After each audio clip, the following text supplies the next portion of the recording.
نحمده ونصلي على رسوله الكريم اما بعد فاعوذ باللہ من الشیطان الرجیم بسم اللہ الرحمن الرحیم۔ آج مجھے جس موضوع پر لب کشائی کرنے کا موقع ملا ہے اس کا عنوان ہے استاد کا احترام۔ ہماری درسگاہ میں یہ جو استاد ہوتے ہیں، ہماری درسگاہ میں یہ جو استاد ہوتے ہیں، حقیقت میں یہی قوم کی بنیاد ہوتے ہیں، یہی رکھتے ہیں شہر علم کی راہ کو روشن، یہی رکھتے ہیں شہر علم کی راہ کو روشن، ہمیں منزل میں پہنچا کر یہ کتنا شاد ہوتے ہیں۔ جناب جی وقار، دراصل استاد ایک ایسا لفظ ہے، اگر میں مبالغہ نہ کروں تو اس کائنات کی ہر شے اس کے احترام میں کھڑی ہو جاتی ہے۔ اس کائنات کی ہر مخلوق میں اس نام کا کوئی نہ کوئی اثر ضرور موجود ہوتا ہے، اس لیے اگر ہم لفظ معلم پر غور کریں تو اس کائنات کی ہر عظیم ہستیاں بنیادی طور پر اس دنیا میں تعلیم سکھانے کے لیے آئے اور اس کام کی وجہ سے وہ معلم کہلائے۔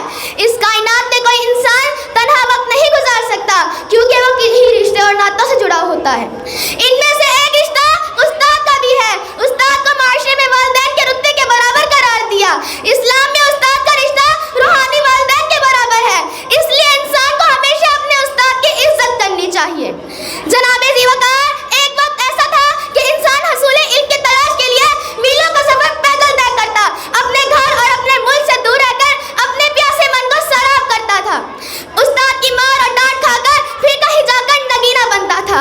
اس دور کے طالب علم بہادر ہوتے تھے، استاد کی قدموں میں بیٹھتے تھے اور استاد کی بات کو خاموشی سے سنتے تھے، سر اٹھا کر بات نہیں کرتے تھے اور استاد کے سامنے مذاق نہ کرتے۔ مگر آج کے معاشرے میں استاد کے ساتھ مذاق کیا جاتا ہے اور سر اٹھا کر بات کی جاتی ہے۔